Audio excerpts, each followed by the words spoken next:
You are now listening to the Fantasy Whisper Podcast with your hosts, Johnny Game Time Hicks and Big Travie. What's going on, Whisper Nation? This is the Fantasy Whispers Podcast. That's Big Travie, and I'm Johnny Game Time Hicks, and we're here to give you that fantasy football fix for Week 9. This is part 2 of that episode, so if you didn't catch part 1, go ahead and go over to our YouTube page or our podcast platform and listen to part 1 first, and then part 2 will make a lot more sense. Actually, you could probably listen to them separately because it's just split up games, but we want you to listen to both because it's very important to get your fill of all this action and to realize, because you're going to hear it on episode 1 and episode 2, that me and Johnny are playing each other this week in our League of Record matchup, which I am going to dominate. Well, maybe not dominate, but I am going to win. Well, we'll see. I got a few tricks on my sleeve, so... You're not wearing any sleeves, Johnny. Oh, okay. Good point. Travis. Yes. So I got man, my parents are in town, right? I said that on the beginning of the last episode. My parents are in town, and we're talking, right? We're talking about food. Like, we love, families just love food. I mean, that's a one common ground you can always talk about when your family's around is just food. Yeah, right? And if somebody's just saying a little too much, they can eat some food and shut the hell up. Exactly. So we're talking, and would you believe that the McRib has been released in Indiana? Wow. Well, actually, I think it's back out here. Oh my! Because I was driving. And I thought I saw a billboard, and I was just glancing, so don't quote me on this, Californians. But I was driving out here in L.A., and I think I saw a billboard that says 2 McRibs for $2. Oh, man, what a great deal. Steal. Yeah. Yeah, we called, it was so important that we took the time to call the local Mickey D's and ask them, hey, do you have the McRib, or when are you getting the McRib? Neither one of the questions the lady would answer. I'm just imagining. Yeah, Of course she didn't answer. It's such a. I'm just imagining the old Hicks clan calling in here to find out about that McRib. Why don't you just let us know? Hey, we want the McRib and we want it now. Hey, for the record, my family does not sound anything like that. So they're from the Midwest. Oh, hey, can I get a McRib? I don't know what that was. No, I don't know what that was anyway. That was terrible. I am going to stop you right there. And Travis, before we lose any more followers. Yeah, before everyone just instantly clicks off here, we have our very first Whisper Nation question on the show since we switch over to the new format, Travis. And this comes from Christo Malcolm via our DM on our Instagram page, which sliding on in. Yeah, slide on into those DMs. If you haven't checked us out, go over and search the Fantasy Whispers on Instagram or Facebook, and we're on there, and pose a question. We'll be happy to answer it. So this one's in we've been getting a lot of Marvin Jones questions, but this comes in that area after the Golden Tate trade, and that is, should he get Marvin Jones, but he's going to give up either Kenyon Drake, Tevin Coleman, or Kerryon Johnson? Which one do you give up, or do you even do this trade? Well, here's the thing. If you're gearing up for the playoffs... league. It's a PPR league. Sorry. Okay. Well, then I like the trade a little bit more if it's a PPR league. There's a little more value in wide receivers than in standard leagues. But I will say this. Marvin Jones does have that wide receiver 2 appeal for the rest of the season. And if you need that wide receiver help, I could understand you doing this trade, but I wouldn't trade away Kenyon Drake or Kerryon Johnson out of that trio. I'd be trading away Tevin Coleman. And we talked a little bit about the Atlanta running backs on yesterday's show, but I'll just say here, if we look in the last 3 games for those Atlanta backs, they've had just one game in which they've had actually, in the entire year, these backs have had only one game in which either of them has had 3 or more catches. So in PPR, they're not being very used. Sarkisian now is making this 2 years in a row where he's not using those backs the way that Shanahan did out of the backfield and receiving the ball.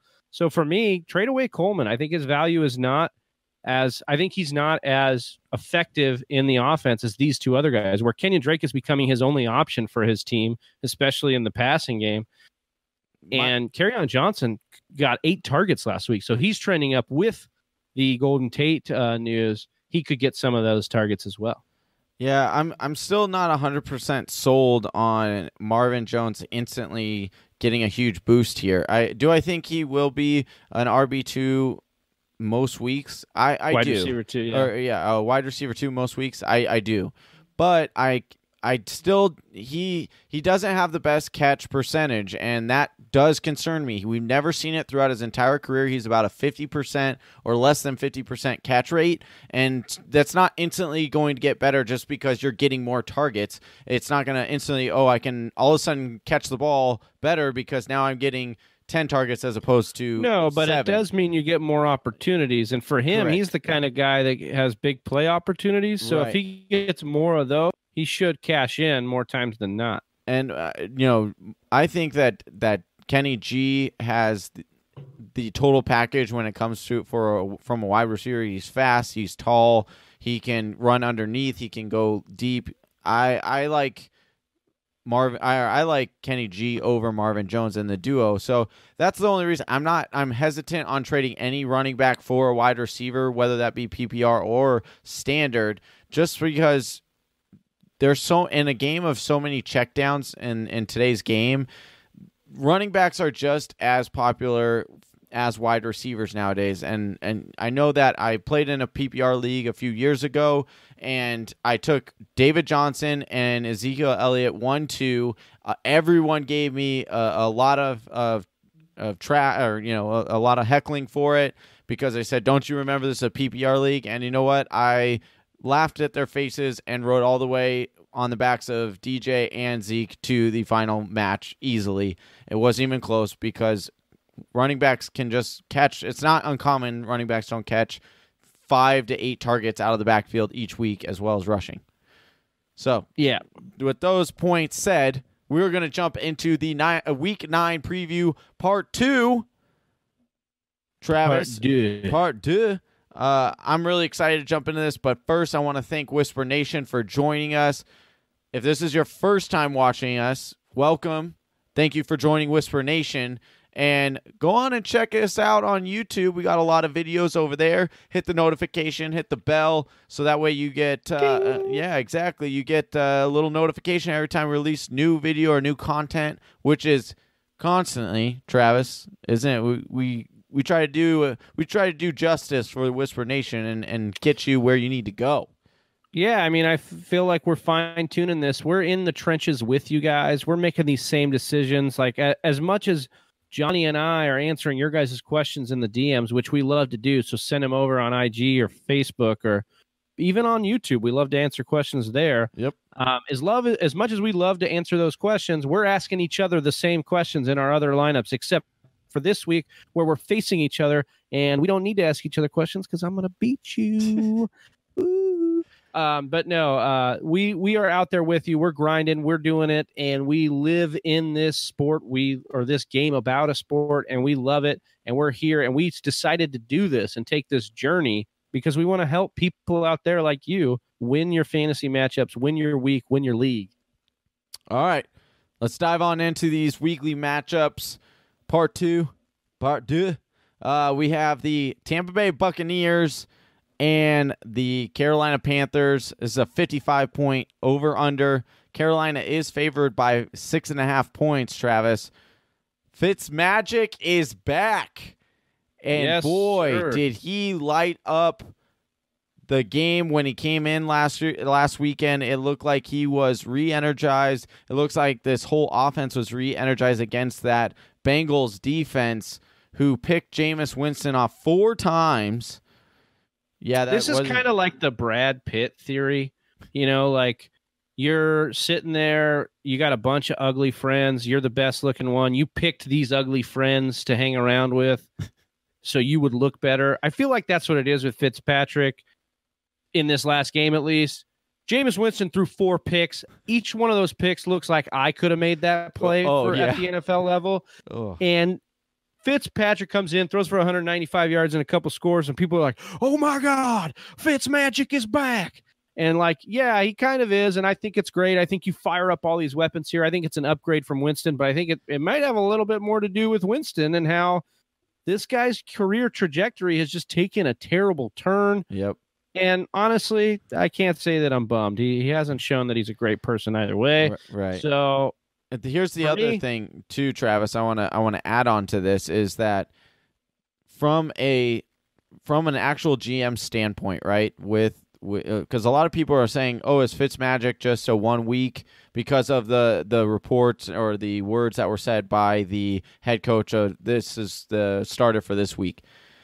The Tampa Bay Buccaneers can get out of the contract of Jameis Winston's. They gave him the 5th-year option, which is equating to roughly $20 million. That's a lot to pay a quarterback, especially one that's throwing 4 picks in a game.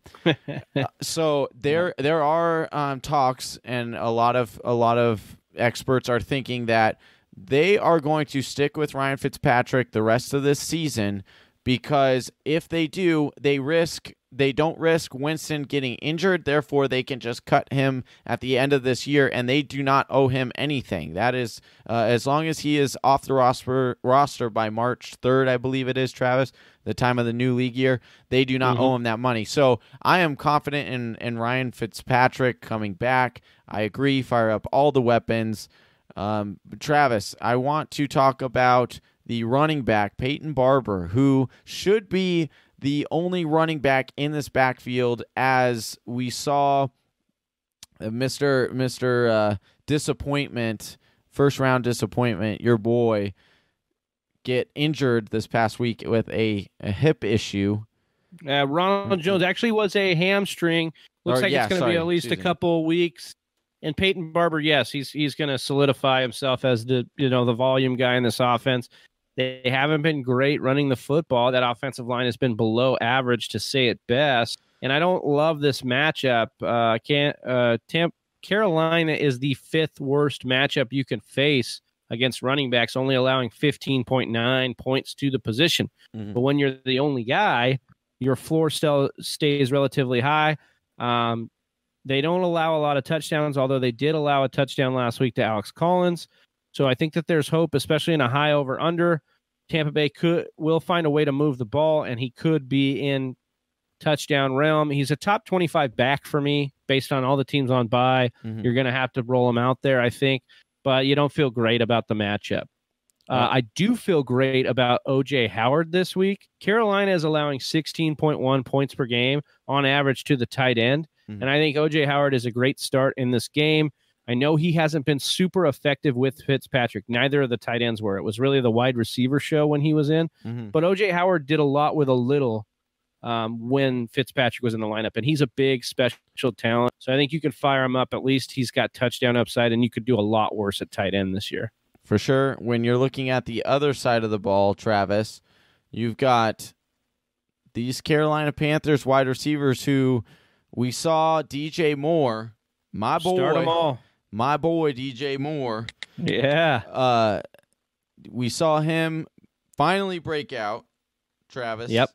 And what do you expect that moving forward to be? The more he's scored 3 touchdowns in the last 4 games. Are you excited about DJ Moore for the rest of the season? The usage that you saw DJ Moore get and what he did with it. First of all, they had him running the ball last week as well, and in the triple option, and he was moving around these linebackers for Baltimore with ease. He was getting lower than them. He was pushing them back, and he was doing this against a really good Baltimore Ravens defense. Mm-hmm. So for me, I think he got the kind of usage that it's hard to ignore for Carolina going forward. I think that they came out of the bye and they really wanted to use him. They've increased his snaps and his targets every week since the bye. I really like DJ Moore's rest of season, and if you can't start him in this game, then you can't start him against anybody, because Tampa Bay is the worst defense probably in the NFL right now. Yeah. So start Moore, start Funchess, start Greg Olsen. Well, I don't know. This Oakland Raiders defense could be matching them pretty. Yeah. All right, CMC, you firing up? You firing up CMC? Yeah, of course. Okay. You have to. I mean, his 90% usage, 95% usage. I mean, look at like last week, he's catching touchdowns weren't even to him because he's on the field so much. I love CMC here, and the rest of the season, he's a stud. Okay. Moving on to the next game, we have the LA Chargers at the Seattle Seahawks. This is a 48-point over-under. LA Chargers are favored by a point. Travis, this Seahawks... One of my favorite bets in for the NFL this week is the Chargers as they're underdogs here. They're going into Seattle, but they're off the bye. I love Phillip Rivers in this game. I love Melvin Gordon off the bye as long as he suits up. And the question is on the other side the question is on the Chargers is Keenan Allen. Is he going to get it going after the bye? I think that he will. I think this is usually when you start seeing him kind of turn the tide and start playing well. If you look throughout his entire career, he's more of a second half player than he is a first half player. And so I do think that this defense can be thrown on. This isn't the Legion of Boom, although they have been surprisingly good. Been really good. Yeah, but they're not. They haven't played high-flying offenses. You look at some of the offenses they've played, besides Detroit last week, who got some damage done on them. Yeah. They played the likes of Dallas and Oakland, and so some of these teams that Seattle has played, they've been benefited by playing not a no-name or a very stagnant offenses. So, yeah, I would agree with you there. But I think, what about Austin Eckler or Tyrell Williams? Some of these secondary pieces that have been kind of popping off, do you still trust them? Eckler, yeah, I do. Eckler, he had one bad game. He's shown he's not the bell cow. We already knew that. He's more of a complimentary running back. In a PPR, I definitely feel comfortable and confident with him. In a standard league, again, there's a lot of teams that are on buys this week. I would still roll out Eckler. It's going to be, a 48-point over-under is a decent over-under. So I do expect this to kind of be a little bit of a shootout. I think it has the ability to be a shootout with these two offenses. So I don't mind starting Eckler in this game. Travis, when you look at the other side of the ball, we already talked about how Melvin Gordon might sit in this game. If he starts, you're definitely playing him. If he doesn't, I like Eckler even more. Correct. If you've got to go with another wide receiver for the Chargers, are you in for Tyrell or are you in for Mike Williams? We've talked about a couple weeks ago how explosive the Chargers are. I think they are the league leader in plus yards down the field. So, yeah, Tyrell is an okay start for me. We saw Marvin Jones just have success on the big play against Seattle. You're going to live games, and they just haven't happened in the last couple of weeks, but you're going to also love the big game. I don't know that I trust it. I mean, I like Russell Wilson, but outside of the passing game, the wide receivers are not somebody I'm gearing up for. They're very low volume, touchdown dependent. You look at David Moore, you look at Tyler Lockett, they're doing this on very low target numbers and they're scoring, but I don't know. Like, do you trust the wide receiver play out of Seattle? The only one I would trust would be Lockett, and that's because we've seen him kind of be the little go-to when it comes to Russell Wilson. But your confidence meter is at a 6. It's not like, when I plug him into my lineup, I'm going to say I know for sure I'm getting 10 points from Tyler Lockett. You don't.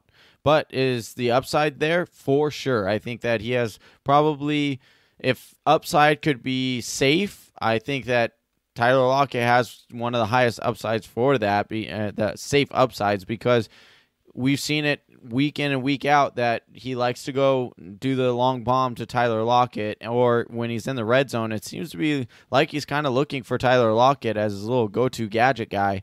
So I don't mind Tyler Lockett in this game. Because in the history of the NFL, only 4 players have ever had 3 straight games with 3 or more passing touchdowns but only on 25 or fewer passing attempts. The first guy to do it since 1990, and he's one of only 4 guys to ever do it, and that's Russell Wilson. They want to run the ball here, and we've seen that. They want to continuously pound the ball with Chris Carson or Mike Davis or whoever it is, 20-plus touches a game. I think, obviously, we have a big bye week this week. I like Lockett. I think he's the big play guy. I wouldn't trust him more. I can't really trust Doug Baldwin getting the low targets but I trust Chris Carson, and I trust this run game. As Chris Carson plays, he's a 20-plus touch guy again. All right, Travis, we're going to move on to the next game here. We got the Houston Texans at the Denver Broncos. This is a 47.5 over-under. Denver is favored by 1. So the other big trade that happened in this week in the NFL was Demaryius Thomas was traded to the Houston Texans. So he was on one team, and he's traded to the team that he's now playing. And this is a home game, so this is where he's been playing his whole career. So with Demaryius Thomas being gone, Sutton, you got to think it's Sutton time, right? Yeah, I love Sutton this week. I love Sutton, going forward in the season.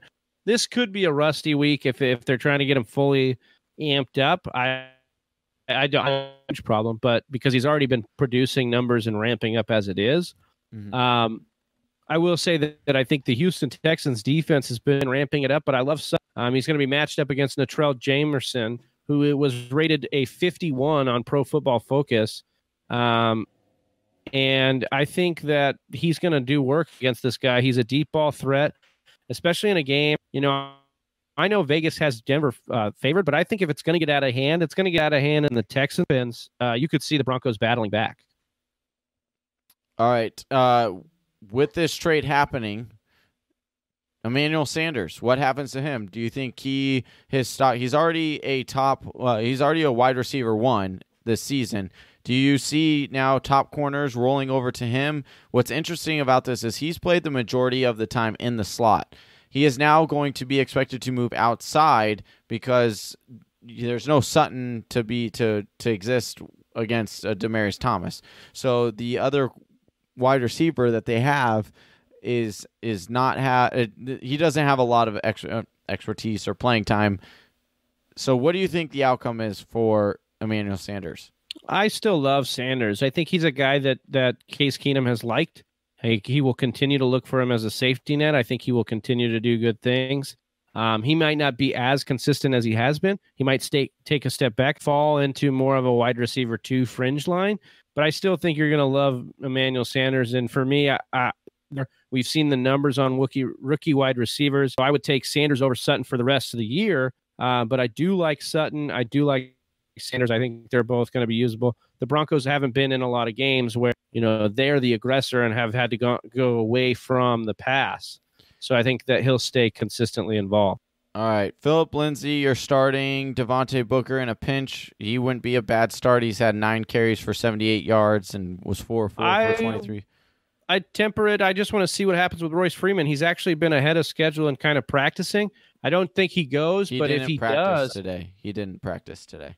Oh, he didn't? No. It first came out that he did practice, and then it was updated again. I don't know what's up with these glitches because last week or yesterday it did the same thing, so the first update came out that he did practice. It was limited, but then it came out and said he did not practice. All right. Yeah, I think you could look at Booker if you needed to. I think on the other side of the ball, you've got to look at Lamar Miller, speaking of running backs. You look at the last 3 weeks, Johnny, he's been RB12. He has 55 carries, 279 yards, and 2 touchdowns. And we look at this Broncos team, they are still a great matchup against the running back. They've settled in a little bit, but they're not like one of the top 3, but they are number 8 against running backs. With 23.9 points per game they're giving up to the position. Yep. You're starting Hopkins. Are you playing Demaryius Thomas or Kiki Cutie if he goes? I would want to wait and see on this wide receiving core if I could. We talk about bye weeks. We talk about how rough it could be. If you need to, I think starting Demaryius Thomas isn't bad. We saw the Houston tight end score 2 touchdowns last week as a big body in the red zone. So they could use Demaryius Thomas in the red zone, as a guy they toss a ball up or two. And that's something that you don't have to know a playbook to be big and to be physical in the red zone. Yeah.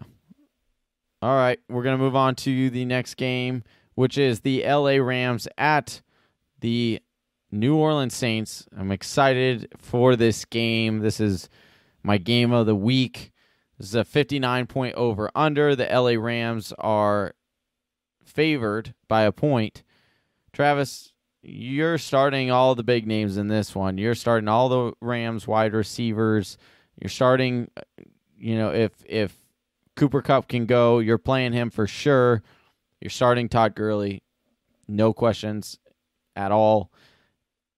You're starting Kamara. You're starting Ingram. Anybody else? I would temper expectations on Ingram. Rams have been solid. I mean, I know they just gave up some points to Aaron Jones, but they actually have been solid between the tackles against running backs. But you're going to start Ingram. This is a high over-under game, 59 points. He's got a shot to get in the end zone here. All right. Anybody else? Traquan Smith, what are you going to play him? Interesting because the Rams have been getting just gashed in the secondary. They let up a touchdown to rookie Marquez Valdez-Scantling last week on a go route. So I think I could see a similar big play happen against them this week, especially in an over-under. Listen, we talk about dart throws. We talk about Devontae Parker. We talk about maybe a Jets receiver. We talk about, some of these guys you need to start in a pinch. DJ Moore. I am okay with you taking a guy on a really good offense in a high over-under because you need to get that big play. It's not, you could do a lot worse. I think he's in the same category, and maybe I'm crazy, as a Demaryius Thomas, who just got traded, who we don't know what his snap count's going to be. We don't know what his involvement's going to be. At least with Traquan Smith, he's on a high-flying offense who will score points. Right. All right. Next game up is another exciting one. This is a Sunday night football game, and that is the Green Bay Packers. How about that intro video that Michael Jordan did for this game? Did you see that, Johnny? No, I haven't seen it. So but you got to watch fan it. Of Michael Jordan, so I would. Oh, you got to watch it. So Michael Jordan does this thing, and he's sitting there. He goes, "Oh, we're finally gonna have to decide who the GOAT is." I mean, they've only played twice. He's like, we got the same number, we've got all these accolades, blah blah blah, and then it shows it's Tom Brady and Aaron Rodgers, and he wasn't talking about him and LeBron. It was a nice teaser. Oh, that's cool. Video. It was pretty cool. So if you guys check that out, it's because he knows he can't make the argument that he's better than. Oh LeBron wow! anymore, Hey, shots fired! Shots fired! I'm gonna stay out of this argument because I don't want to roast Johnny publicly on our podcast about football, but. Anyways, no, I'm excited for this game as a Packers fan. I'm excited to see if we have what it takes to beat the big dogs in their house. I will say McCarthy's had some success against the Patriots. He's tested them. He's played them well. And in our last matchup, we beat them. It was in Green Bay, though. So to talk about the game for fantasy purposes, the most exciting storyline for me is Ty Montgomery gets traded. And now is Mike McCarthy ready to give Aaron Jones a full workload? Do we think about the routes run by Ty Montgomery? And we think about that he was phased a little bit out at the end of this game, which what caused him to disobey Mike McCarthy and run out on that kickoff because he was getting phased out. And we talk about Aaron Jones running his most routes of the season last week. Last 3 weeks, Johnny, 9, 8, and then 14 total touches for Aaron Jones. He's ramping up here. If you can watch Aaron Jones run, you understand that he is great at running the football. You can just see it. He's explosive, especially against these Rams. Last week, he looked really good. If Mike McCarthy can't see this, he needs to get his eyes checked. What are you thinking about Aaron Jones this week? I mean, I really like him. You look at the last 3 weeks, his touches went from 9, 8 to all the way to 14 last week, and I think that he's in line for 15 to 20 touches. We've seen how Aaron Rodgers gushes about him. He's definitely way more talented. This is going to be a shootout, and he's the better pass catcher of the two. So I love Aaron Jones this week. All right, Travis, looking on the other side of the ball. Oh, well, I guess we should touch on the wide receivers. Are you considering starting anybody other than your number one wide receiver? Devontae Adams is a go. I think that Jimmy Graham is a great play this week. You look at New England giving up 14.1 points per game to the tight end position. That's 5th best matchup in the league. So you're really excited about that matchup. And I will say this. I like the rookie, Marquez Valdez-Scantling, to kind of take over as the secondary option in this offense. We saw it when the two were injured. When Randall Cobb and Geronimo Allison were injured, he stepped up. MVS came up big, scoring a touchdown or receiving yards.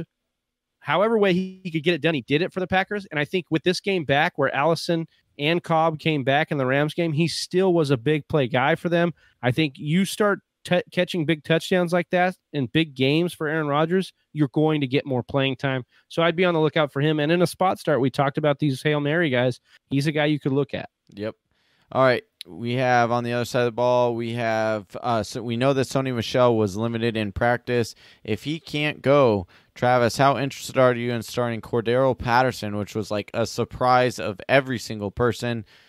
It's that like he got the Montgomery of this year. Yeah, just all of a sudden was the starting running back for the New England Patriots. I wouldn't trust it as much as I would kind of what they were doing with Ty Montgomery. I don't know if this sticks. I don't know if they continue, just because I can't trust New England to do it if they don't have an actual running back there doing things. Mm-hmm. I love James White, obviously. I love Edelman. I actually love Josh Gordon. Here they said they were going to punish him. They didn't. This is a Packers defense that, doesn't scare you. I will say that they have a rookie in Jair Alexander that is doing work. He's been locking fools down, but he's not a big guy. And so Josh Gordon's size could really help him out here. Chris Hogan, is he done? Do we have to mention this guy ever again?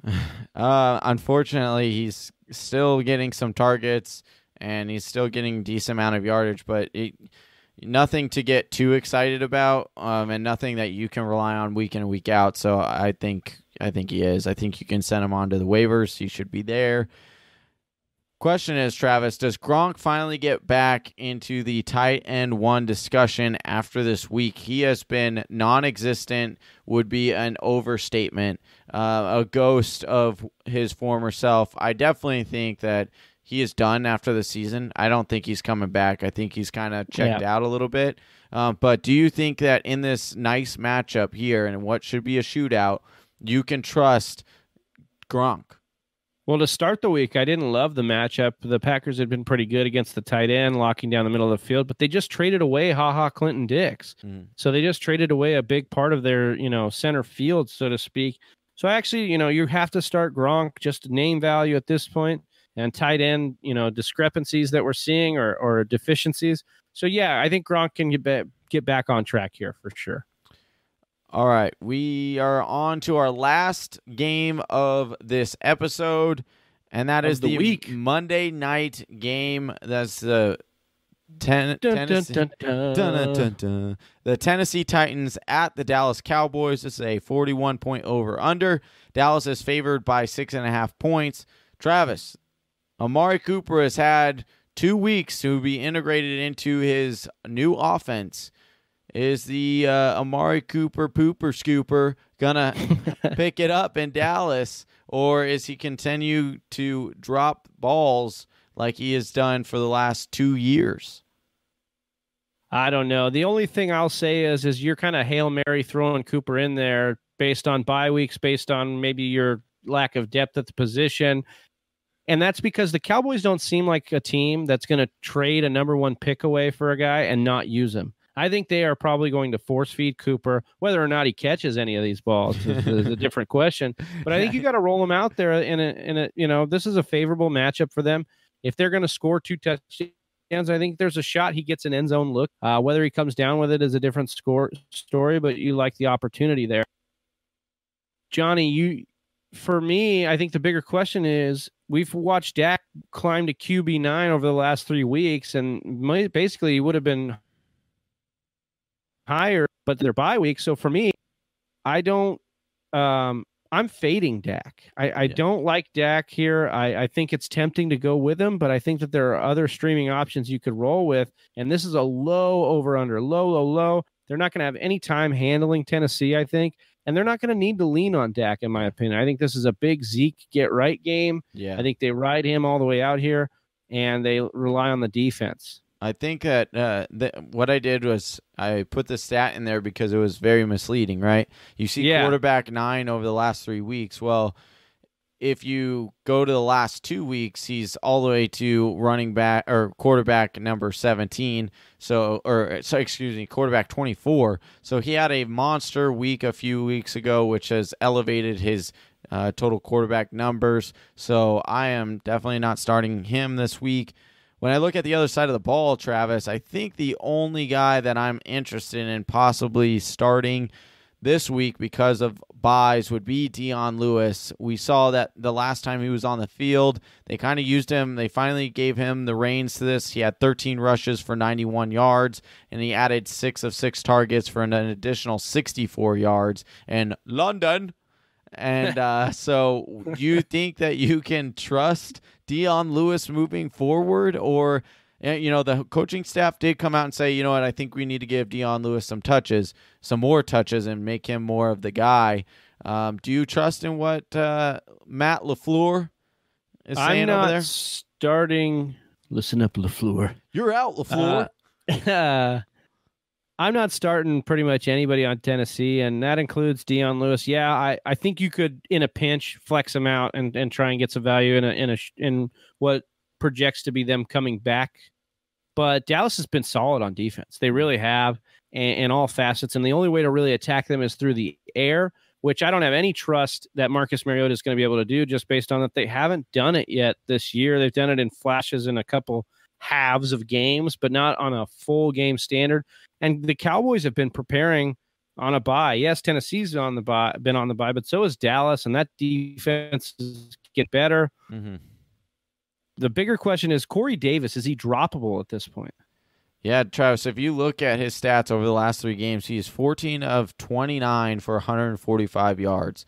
Wow. I think he is droppable. And I want to do you agree?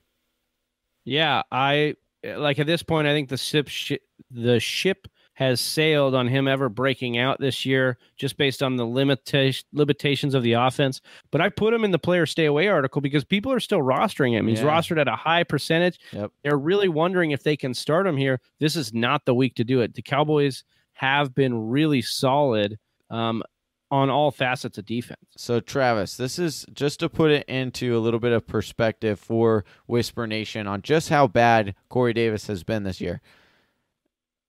Chris Hogan, who we just told you to drop, that he was droppable on all formats, has scored more points than Corey Davis has this year.